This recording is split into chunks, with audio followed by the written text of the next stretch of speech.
Joel 2, quem achou, diga achei. Quem não achou, diga misericórdia. Joel 2, nós vamos ler a partir do versículo 28. A minha versão é NAA e vai dizer o seguinte: E acontecerá depois disso, que derramarei o meu espírito sobre toda a humanidade. Os filhos e as filhas de vocês profetizarão. Os seus velhos sonharão e os seus jovens terão visões. Até sobre os servos e sobre as servas derramarei o meu espírito naqueles dias.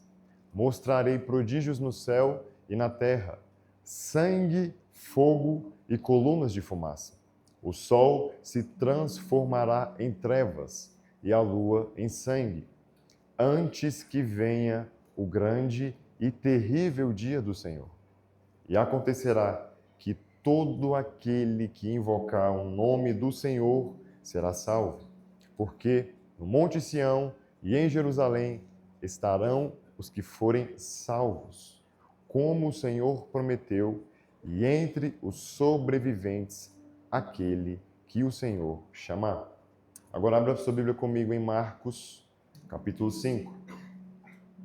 Marcos, capítulo 5.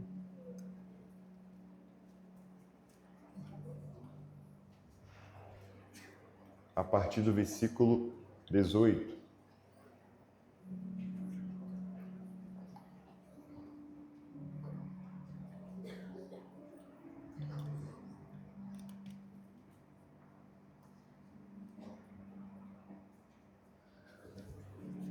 Nós vamos ler duas porções das Escrituras. Marcos 5, a partir do 18. Quem achou, diga achei. Vocês estão bons de Bíblia hoje, hein? Quando Jesus estava entrando no barco, aquele que antes estava possuído pelos demônios pediu com insistência que Jesus o deixasse ficar com ele. Jesus, porém, não permitiu. Ao contrário, ordenou-lhe: vá para a sua casa, para os seus parentes, e conte-lhes tudo o que o Senhor fez por você e como teve compaixão de você. Então ele foi e começou a proclamar em Decápolis tudo o que Jesus lhe tinha feito, e todos se admiravam. Feche seus olhos. Pai, no nome de Jesus, muito obrigado. Muito obrigado pela tua santa palavra, Pai. Obrigado pelo privilégio que temos de poder ler a Bíblia, Senhor. Nós te agradecemos por tudo aquilo que o Senhor fez nesse acampamento, e nós também já te agradecemos por aquilo que o Senhor fará. Espírito Santo, que nessa manhã a tua palavra ela possa separar tudo aquilo que não vem da tua parte. Nós te pedimos, Senhor, que a tua palavra, que criou os céus e a terra, a tua palavra declarada, que fez com que todas as coisas viessem à existência, possa transformar a nossa vida nessa manhã. Espírito Santo, eu tenho um esboço, mas a mensagem continua sendo tua. Faça conforme a tua vontade, no nome de Jesus. Amém. Nós vamos falar sobre esses dois textos, mas antes de nós entrarmos neles, eu queria que você entendesse algumas coisas. Existem partes das Escrituras que muitos de nós não conhecemos muito bem, ou que muitas vezes são deixadas de lado. Partes, livros que nós acabamos não dando tanta atenção, sobretudo os profetas menores. Esse conjunto de 12 livros, que talvez aqui muitos de vocês nunca leram, que talvez aqui muitos de vocês nunca nem folhearam, são livros altamente atuais. São livros que estão falando de coisas que está acontecendo no dia chamado hoje. Todas as vezes que eu me deparo com esses livros, que eu tenho o privilégio de ler esses livros, eu percebo o quanto que a mensagem daqueles profetas, elas servem para os dias de hoje.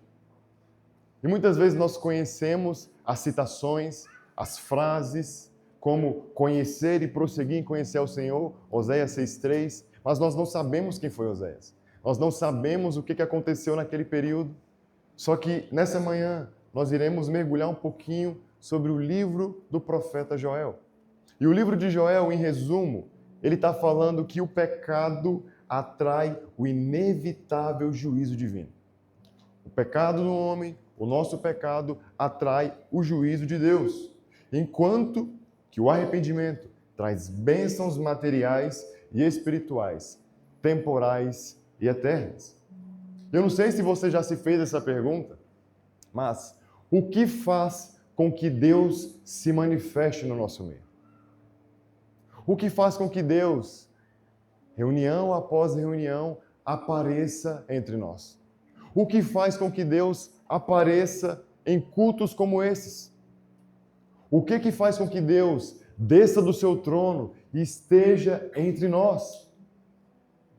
E juntamente com essa mensagem de Joel, ele vai falar de 3 coisas. Repita comigo, 3 coisas.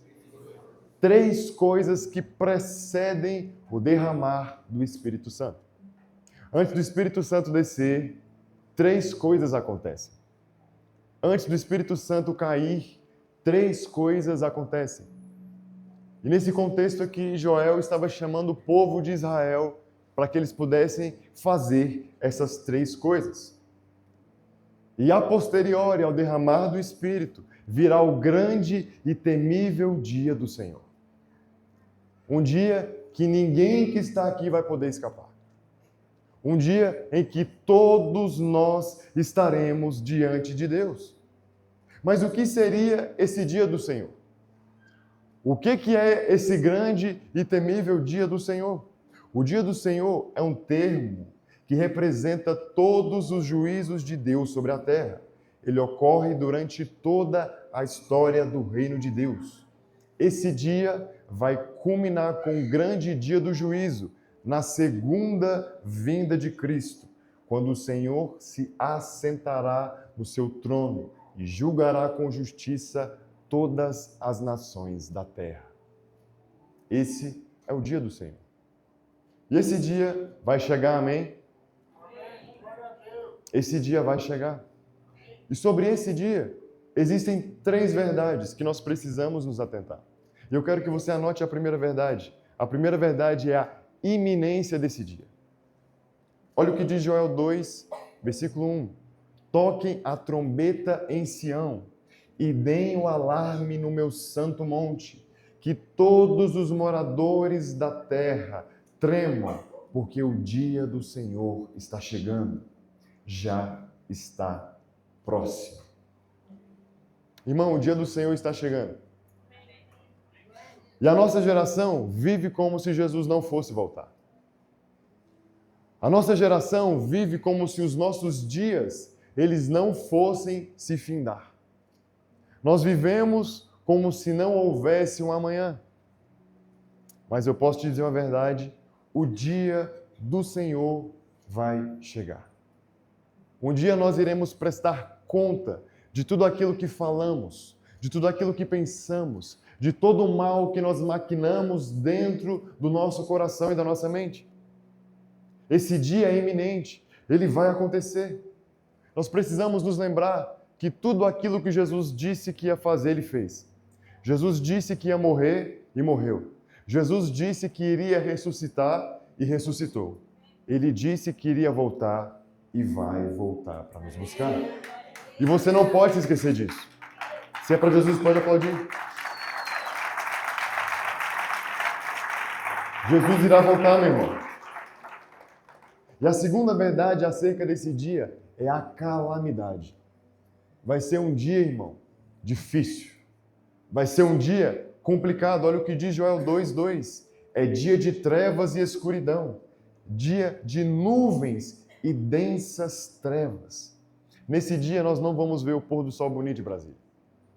Nós não vamos poder contemplar a beleza que nós temos todas as manhãs aqui na capital. Nesse dia, nós só veremos escuridão e densas trevas. E a terceira verdade sobre esse dia, será um dia irresistível. Joel 2:11. Sim, grande e muito terrível é o dia do Senhor. Quem o poderá suportar? Nós vamos estar diante daquele que ninguém pode impedir. Nós vamos estar diante daquele que ninguém pode conter. Isaías 43:13 diz: ainda antes que houvesse dia, eu sou. E não há ninguém que possa escapar das minhas mãos. Operando Ele, quem impedirá? É diante dele que nós vamos estar. Nós estaremos diante do Senhor.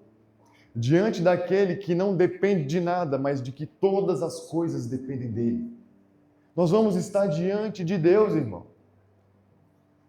E para aqueles que não tiverem o Senhor, esse dia será terrível. E para aqueles que não têm o Senhor, esse dia será assustador. Mas para aqueles que têm o Senhor, esse dia nós temos uma garantia e uma esperança eterna na pessoa de Cristo. E aqui entra a misericórdia e a graça de Deus. Porque antes desse terrível e grande dia, Deus, por meio do profeta Joel, ele declara uma palavra. Ele faz uma promessa ao povo de Israel. Eu irei derramar o meu espírito sobre toda carne. Eu irei derramar o meu espírito sobre toda a humanidade. Eu irei derramar e colocar o meu Espírito Santo dentro do homem. É uma promessa de Deus. Só que para que nós possamos participar dessa promessa, para que nós possamos acessar essa promessa, existem 3 coisas que nós precisamos fazer. Existe uma postura que nós precisamos ter para participar desse grande dia. Para participar desse derramado do Espírito Santo. Vocês estão comigo? E a primeira coisa que Joel vai falar é o arrependimento. São 3 coisas: arrependimento, jejum e oração. Nós vamos começar pelo arrependimento. Arrepender e viver, ou não se arrepender e morrer. Não há 2 escolhas, só existe uma opção. Deus nos propõe vida ou morte, a bênção ou a maldição, arrependimento ou juízo. Irmão, o arrependimento é a única estrada que nos leva à salvação. Não existe uma outra via que você possa encontrar salvação a não ser pelo arrependimento. Não existe um outro caminho que você possa acessar para que você seja salvo. Só existe uma saída chamada arrependimento. Não tem outro. Só que esse arrependimento, ele não pode ser da pele para fora. Esse arrependimento, ele não pode ser somente algo emocional. Ele precisa ser genuíno e verdadeiro. Esse arrependimento precisa ser real. E ontem nós vivemos algo sobrenatural aqui, na sessão do João Paulo. Muitos de vocês confessaram pela primeira vez as dificuldades, os pecados que vocês estão enfrentando. Só que esse é o primeiro passo que você precisa dar para que você possa ser curado e liberto, amém? E vocês deram esse primeiro passo. Vocês avançaram em direção àquilo que somente Jesus pode fazer, que é convencer o homem do pecado, da justiça e do juízo. Então aquilo que aconteceu ontem foi pontual, mas existe uma estrada que todos nós aqui precisamos percorrer.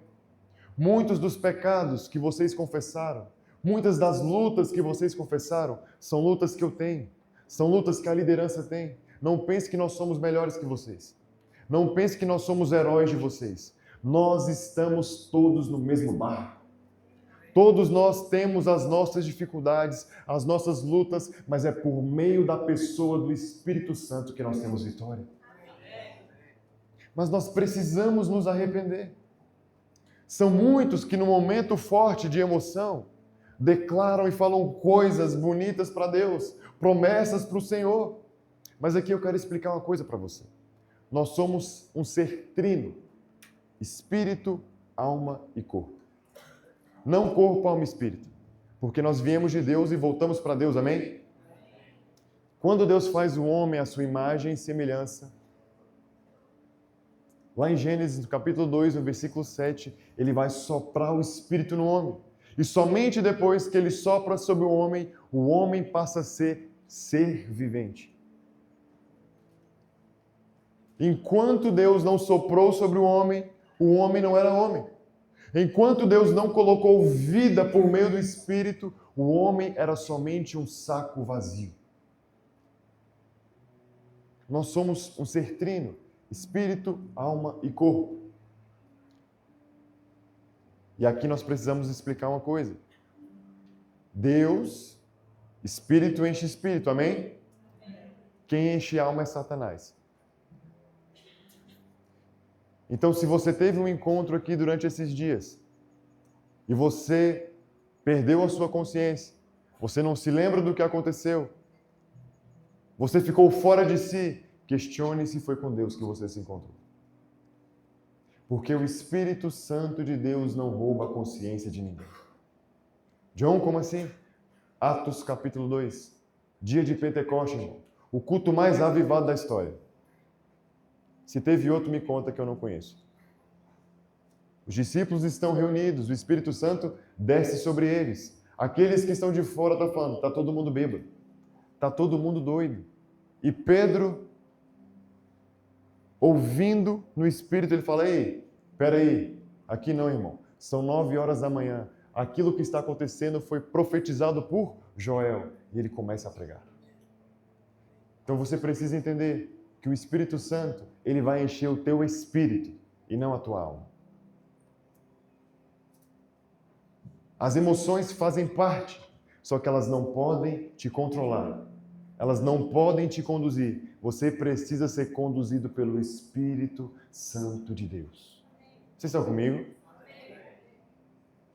A nossa geração é muito superficial. A nossa geração promete coisas que nós não somos capazes de cumprir.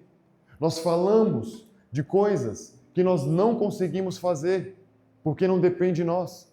Nós honramos Deus com os nossos lábios, mas o nosso coração está longe dele.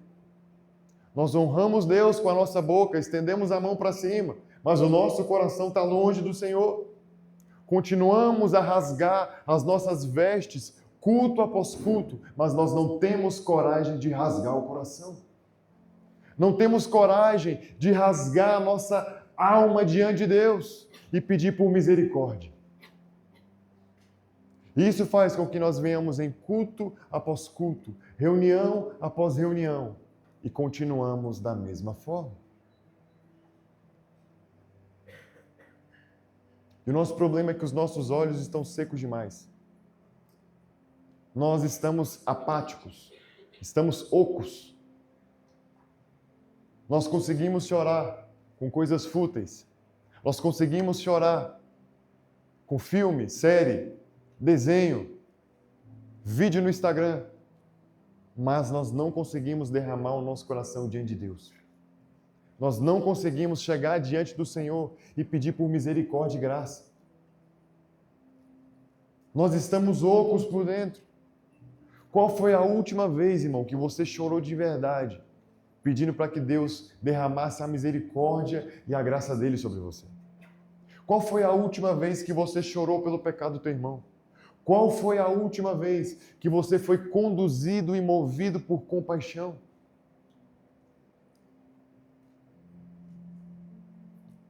Nós passamos a semana inteira longe de Jesus, mas quando o calo aperta, a gente liga para Ele.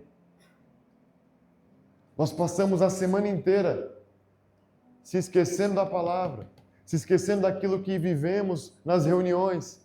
E quando o problema surge, Jesus, eis-me aqui.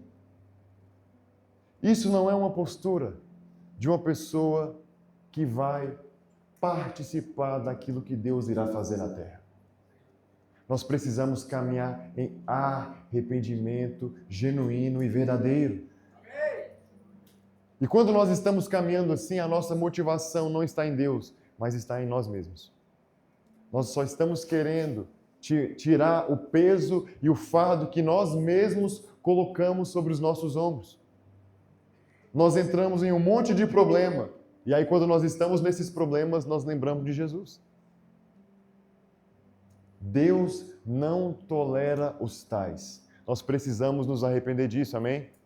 E a segunda coisa, para que nós possamos participar desse derramar do Espírito, é o jejum. Vira para quem está do seu lado e fala, jejum. Não, mas fala com vontade, jejum. É isso aí. Certamente essa é a disciplina espiritual mais negligenciada pela nossa geração. Certamente. E eu falo isso sem medo de errar.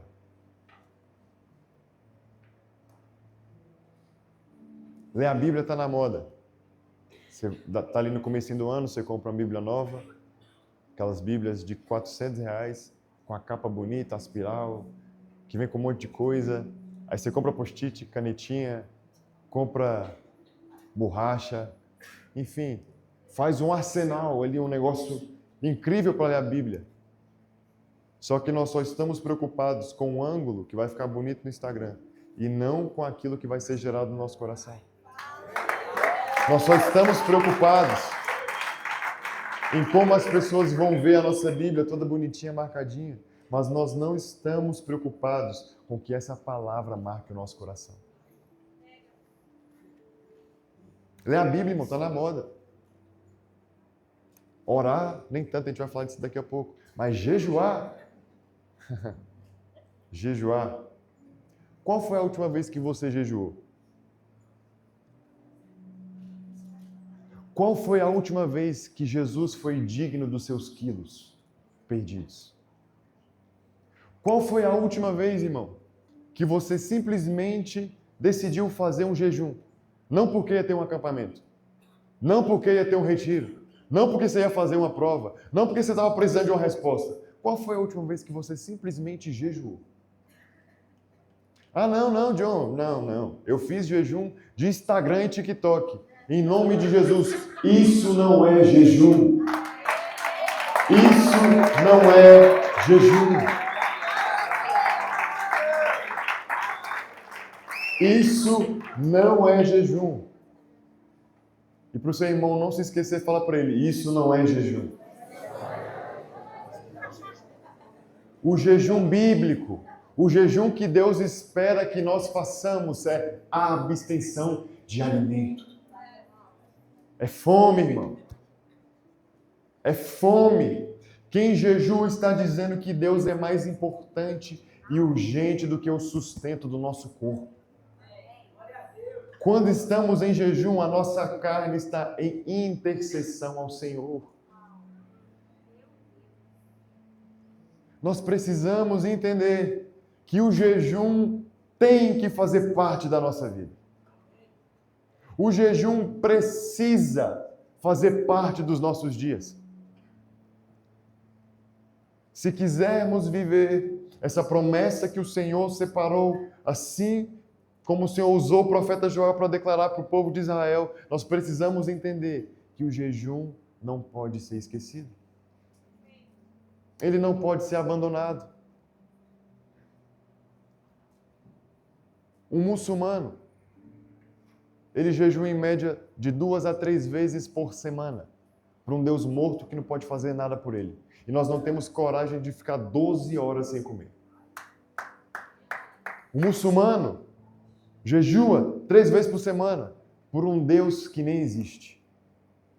Por um Deus que não se compadece. Por um Deus que quando ele fala, não está ouvindo. Aí eu te pergunto, onde nós estaríamos se tivéssemos a mesma disposição? Onde nós estaríamos se nós tivéssemos a mesma diligência? O que esses homens entenderam que nós não entendemos? O que esses homens viram que nós não estamos vendo? Porque poder de Deus não foi, irmão.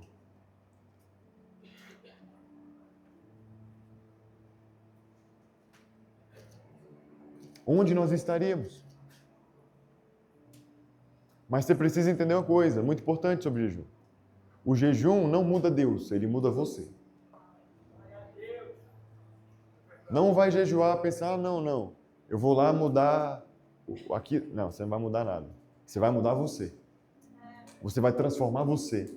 Você vai matar a tua carne. É isso que vai acontecer. Porque eu não sei se você lembra, existe uma carne aí que não se converte não, irmão. Você vai ter que afogar ela ali, no batismo, algumas vezes. Ela vai estar militando contra o teu espírito todos os dias.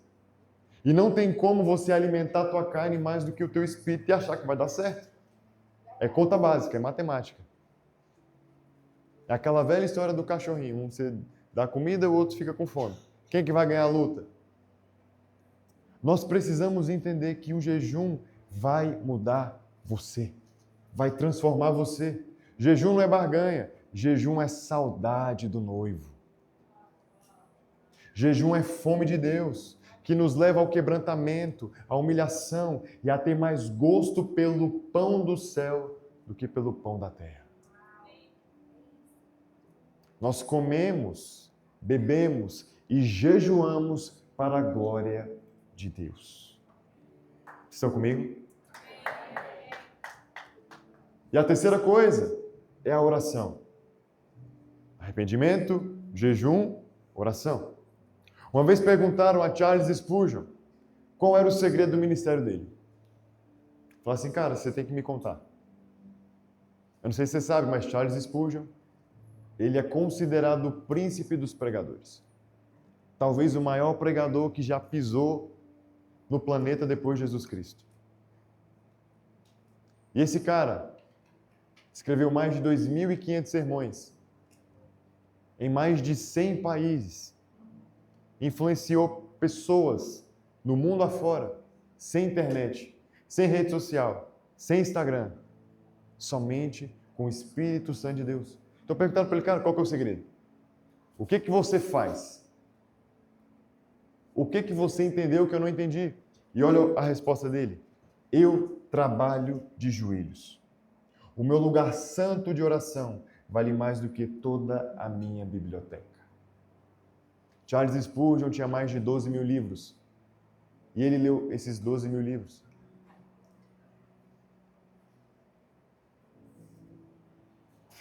Eu trabalho de joelhos. Cara, essa frase, ela mexe comigo. A oração, ela precisa fazer parte dos nossos dias. Não existe possibilidade. Entenda isso. Não existe possibilidade de você ter aliança com Deus se você não orar. Não existe possibilidade de se ter relacionamento com Deus se você não ora, irmão. Não existe forma, não existe nenhuma possibilidade de você ter uma aliança com Deus se você não está orando. E eu não estou falando de orar aqui dentro do culto. Estou falando de ter uma vida de oração. Não é orar quando o louvor está rolando. Não é orar quando o pregador pede para você orar. É ter uma vida de oração. É ter uma disciplina de oração. Se você almeja ser um grande homem ou uma grande mulher de Deus, você precisa entender que a oração vai fazer parte dos teus dias. Ela vai consumir quem você é. Ela vai consumir tudo aquilo que você tem. Ninguém está apto a estar de pé diante dos homens, sem primeiro estar de joelhos diante de Deus. Nós não podemos achar que temos a ousadia de subir aqui, sem primeiro descer.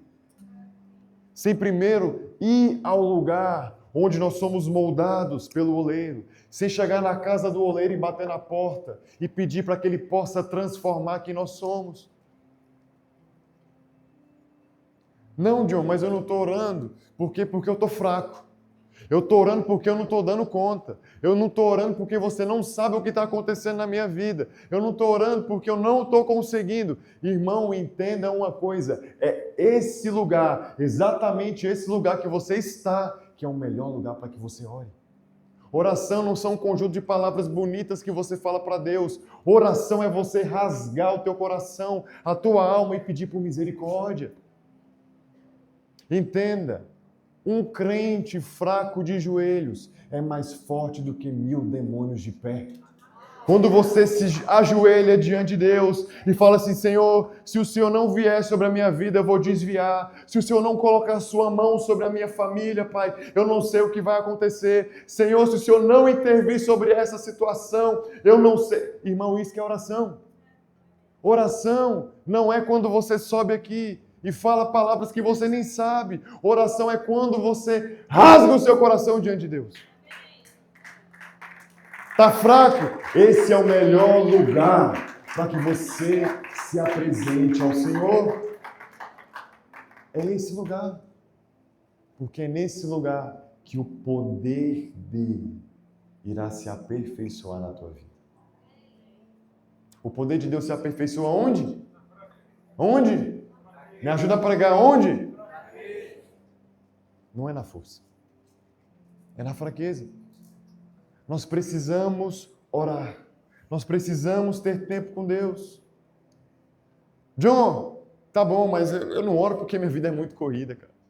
Tenho 9 empregos, faço 9 faculdades, tenho 10 empresas, e você não dá. Mentira. Mentira. Se você diz para você mesmo que você não ora porque você não tem tempo, você é um mentiroso.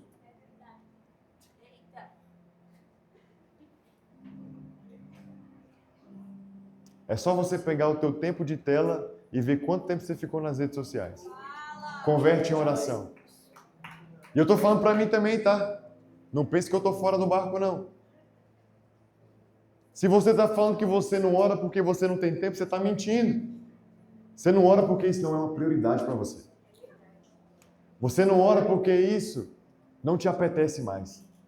Você não ora porque você não tem saudade de Jesus. Você não ora porque você não vê isso como sendo algo importante.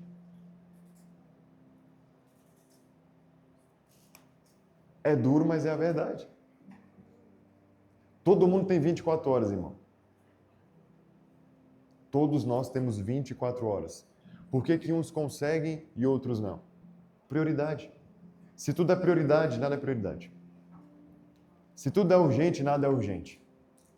Então, se você não colocar urgência e prioridade no teu tempo com Deus, irmão, vai dar ruim. Ninguém pode fazer isso por você. Eu não posso. A intercessão não pode. E não pense que é só a atribuição da intercessão orar, tá bom? Não é. Ninguém vai fazer por você aquilo que você precisa fazer. Eu não posso viver o teu relacionamento com Deus. A intercessão não pode fazer isso. Mas nós temos a nossa responsabilidade.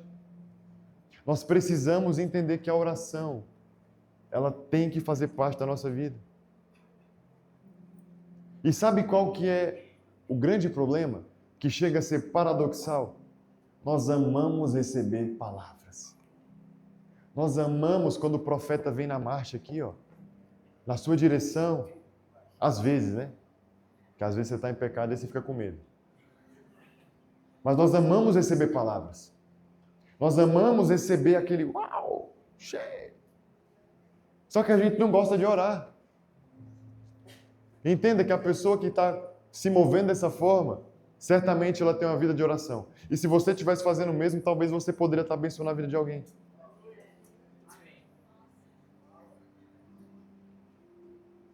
Nós amamos receber palavras, mas nós não queremos orar. Nós amamos ver como as pessoas se movem, mas nós não temos coragem de pagar o preço para que Deus se mova na nossa vida. E entenda, irmão, tempo com Deus não se transfere. É impossível. Joelho dobrado, cara no pó, não se transfere. Isso aí é você e você. É você e Deus. Só que nós estamos diante desse cenário. Um cenário onde o povo de Israel estava perdido. O povo de Israel estava longe dos caminhos do Senhor. Deus levanta um homem chamado Joel para profetizar que virá um grande dia, um grande e terrível dia, mas que antes desse grande e terrível dia, Deus iria derramar o seu espírito sobre toda a carne. Porém, o povo precisava ter uma postura de arrependimento, jejum e oração. Aqui, nós estamos falando do básico. Feijão com arroz. Eu não estou falando de nada sobrenatural. Isso aqui é o básico das disciplinas espirituais. E o natural era todo mundo aqui ficar de fora dessa promessa, irmão. Talvez você fale nos 3 pontos, talvez você fale em 1 e 2, mas todo mundo aqui está falando em algum deles. Todos nós. E talvez aqui nós poderíamos olhar para essa situação, para esse cenário e falar, poxa, não vou poder participar desse dia.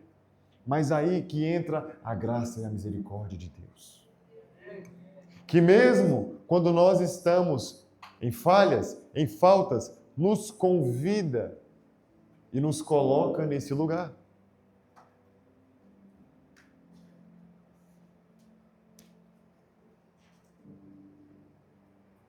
E quando nós juntamos esses 3 fatores, arrependimento, jejum e oração, nós estamos exatamente na brecha do avivamento. Quando nós juntamos esses 3 fatores, nós estamos exatamente na brecha para que Deus possa fazer algo que pode transformar uma geração por completo. E eu quero contar uma história de um avivamento para vocês. Avivamento das Ilhas Hébridas, que aconteceu na Escócia, em 1949 a 1952.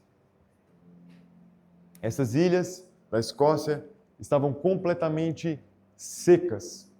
As pessoas estavam apáticas, as pessoas não queriam saber de Deus, as pessoas não queriam saber do Senhor, as igrejas estavam fechando, os bares estavam crescendo, o pecado na cidade estava aumentando. E diante desse cenário, Deus levanta 2 senhoras, uma de 82 anos e uma de 84 anos. Paige e Christine Smith. 2 senhoras. Uma delas era cega. O que elas fizeram? Elas começaram a se reunir para orar. Orar pela cidade, orar para que Deus pudesse perdoar os pecados da cidade, orar para que o Senhor pudesse derramar da misericórdia dele sobre a cidade. Elas faziam isso 3 vezes por semana, de 10 às 3 da madrugada. E começaram a reunir vários líderes. Alguns pastores começaram a se reunir e esse grupo de oração começa a crescer. Esse movimento de oração começa a se expandir. Até que um certo dia, no meio do celeiro, que era onde eles oravam, um jovem se levanta, abre Salmo 24, recita o Salmo 24 e a partir desse momento algo acontece. John, o que está em Salmo 24? Eu não sei. Quem subirá ao monte do Senhor?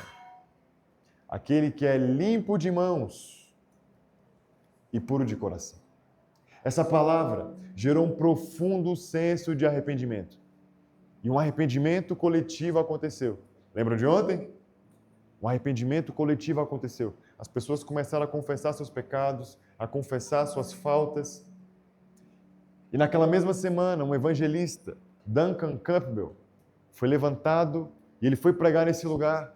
E aí, esse avivamento estoura. A cidade que tinha igrejas fechando, pessoas se desviando, bares crescendo. Agora, os bares começam a fechar. As igrejas começam a crescer. As reuniões que tinham 2 irmãs, 2 senhoras, agora passam a ter reuniões de 10.000 pessoas. E esse avivamento estourou. A criminalidade taxa praticamente 0. Não foi somente um mover, foi um mover acompanhado de reforma. Foi um mover acompanhado de transformação social. Foi um mover acompanhado de mudança de cultura. E isso só é possível quando homens têm encontros com Deus e recebem a palavra de Deus mas depois disso, eles vão em direção àqueles que precisam. Avivamento das Ilhas Hébridas, não tem nem 100 anos isso, gente. Começou com 2 senhoras. Estou te contando isso para te dizer, nós podemos viver o mesmo. Nós podemos viver a mesma coisa. Nós podemos viver porque isso está acessível, isso é possível, porque nós temos o Espírito Santo. E o maior interessado, irmão, em descer aqui e fazer com que nós tenhamos encontros, é o próprio Deus. Mas é aquilo que o João falou ontem. Isso não pode ser só uma experiência. Isso não pode ser só um arrepio que vai tocar a tua pele. Isso precisa transformar você por completo. Ao passo que isso vai fazer com que você entre em movimento para que você encontre aqueles que ainda não conhecem o Senhor. Então nós podemos viver isso. Tudo isso ainda é possível e acessível para nós. E aqui, para a gente poder caminhar para encerrar, como que esse testemunho é vivido na prática? Como que nós podemos visualizar esse testemunho acontecendo? Porque beleza, John, recebi do Senhor, tive o toque, me arrependi, acho que fui transformado, mas na prática, como isso se aplica? Se aplica em pregação do Evangelho.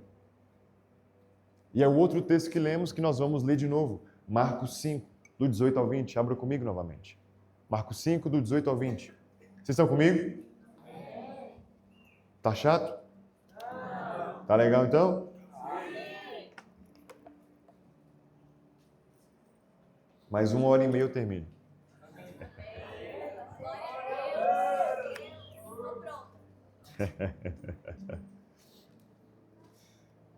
Quem achou, diga achei. Quem não achou, diga misericórdia. Marcos 5, a partir do versículo 18. Quando Jesus estava entrando no barco, aquele que antes estava possuído pelos demônios pediu com insistência que Jesus o deixasse ficar com ele. Jesus, porém, não o permitiu. Ao contrário, ordenou-lhe, vá para a sua casa. Fala assim, vai para casa. Não, mas fala com vontade, vai para casa. Para os seus parentes e conte-lhes tudo o que o Senhor fez por você e como teve compaixão de você. Então ele foi e começou a proclamar em Decápolis tudo o que Jesus lhe tinha feito e todos se admiravam. O que aconteceu aqui nessa história? Jesus estava com a multidão, pregando, curando, libertando.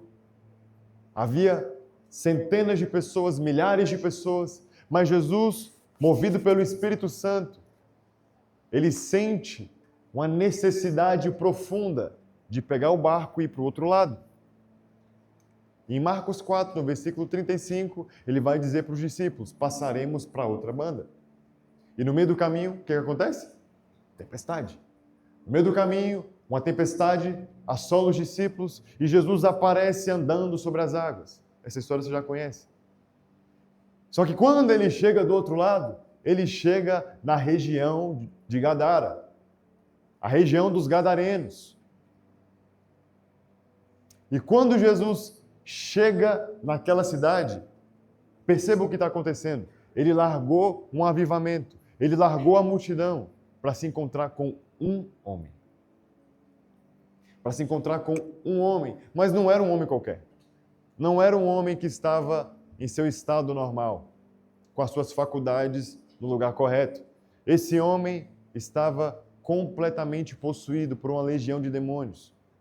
Legião é uma palavra romana, composta por 6.000 soldados. Então esse homem tinha 6.000 demônios dentro dele. Jesus largou um avivamento, largou a multidão para se encontrar com 6.000 demônios que estavam em um homem. Jesus entra na região dos Gadarenos e a cada passo que Jesus dá dentro da cidade é um passo que Satanás está vindo em direção a Jesus.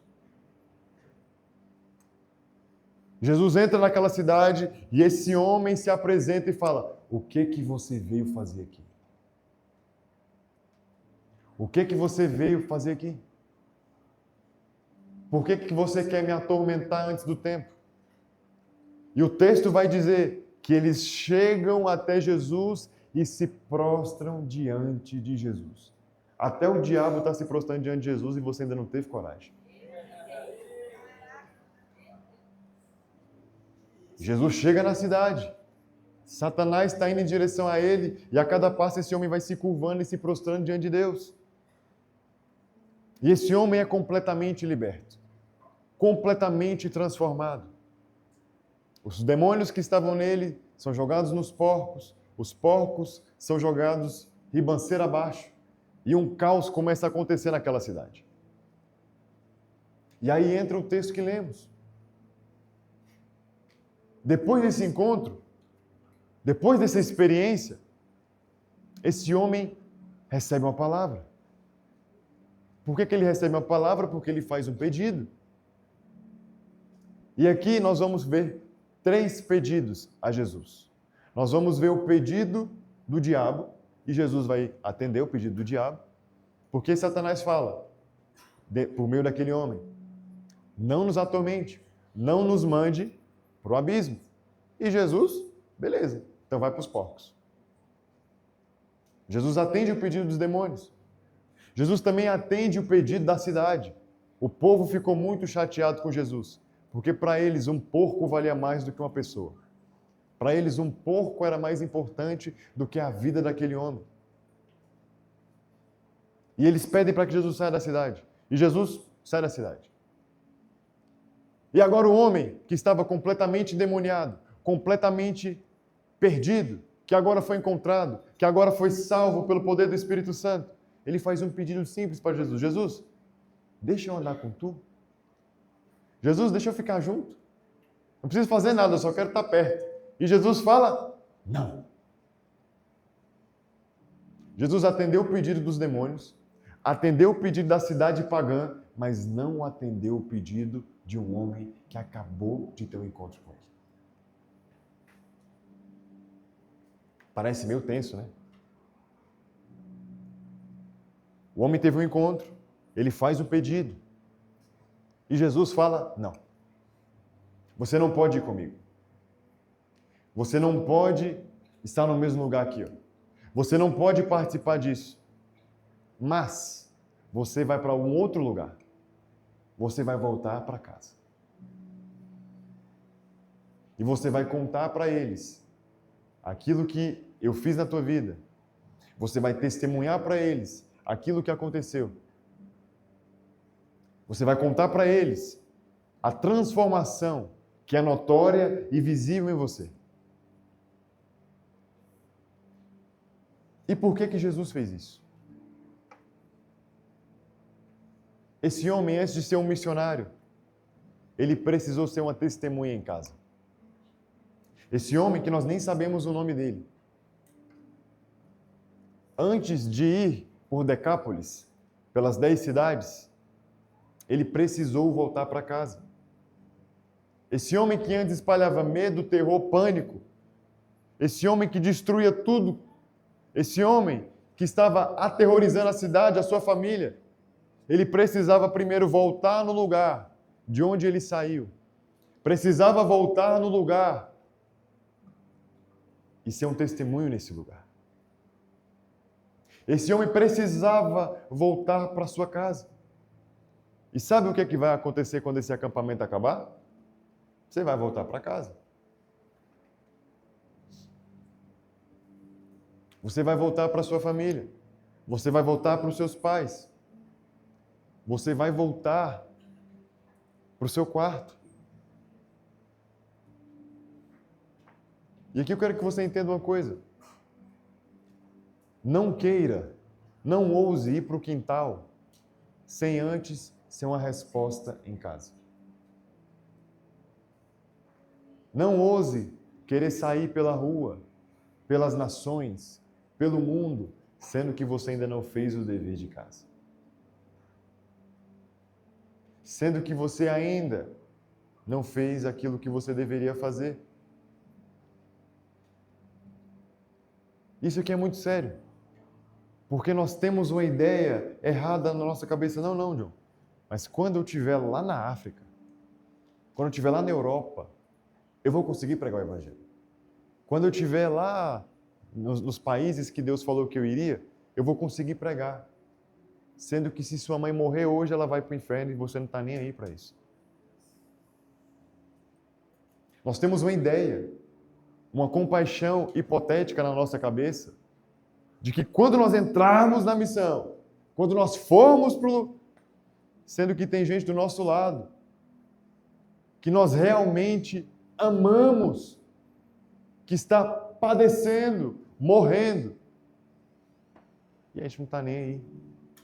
Mas na nossa cabeça, quando a gente estiver lá, não se engane. Não se engane. Não se engane.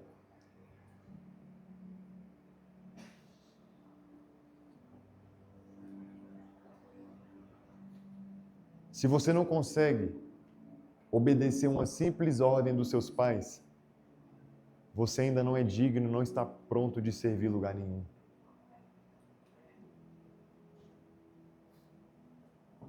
Grita, proclama, posta em tudo, no status, no Orkut, eu vou para as nações. Só que você não consegue lavar a louça que seu pai pede. Você não consegue arrumar a cama. Você não consegue fazer o dever de casa, irmão.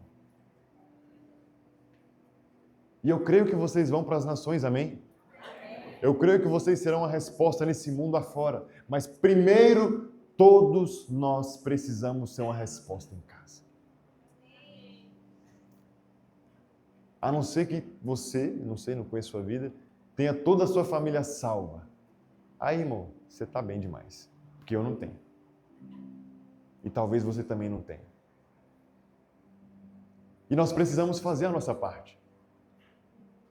Porque soa até como irresponsável vivermos tudo o que estamos vivendo, experimentar tudo o que estamos experimentando e não termos coragem de falar, de proclamar e contar para os nossos aquilo que Deus está fazendo na nossa vida. Será que é tão importante assim mesmo, esse Deus que a gente serve? Porque se fosse importante, eu acho que a gente falaria mais. A gente pregaria mais. Então esse homem, ele teve que voltar para casa. Ele teve que voltar para sua família. Ele teve que voltar para os seus. E somente depois disso, aqui que fica legal a história. Depois que ele faz o dever de casa, aí sim, ele sai pelas 10 cidades. Ele começa a proclamar. Ele começa a anunciar. Ele começa a falar daquilo que Deus fez na vida dele. Irmão, esse homem não era um mestre da lei, esse homem não tinha teologia, esse homem não sabia o que era hermenêutica, esse homem não sabia de nada, mas ele teve um encontro, ele teve uma experiência, ele teve uma palavra e ele proclamou. É isso. Você não precisa de muita coisa, cara. Você não precisa. Vai por mim. Você não precisa desse tanto de coisa que você acha que você precisa. Desse tanto de impedimento que você está colocando na sua cabeça. Você só precisa ter coragem e ousadia para testemunhar aquilo que Deus já fez na tua vida. Aquele desconforto que a gente sente, hein? Antes de abordar uma pessoa que você fica, vou, não vou, vou, não vou, vou, não vou. Aqueles 2 minutinhos podem resgatar uma alma eternamente do inferno. Pode resgatar uma alma do inferno e transportar essa alma para a eternidade, para que ela seja salva para sempre. Mas você precisa fazer a tua parte. Deus já está em você.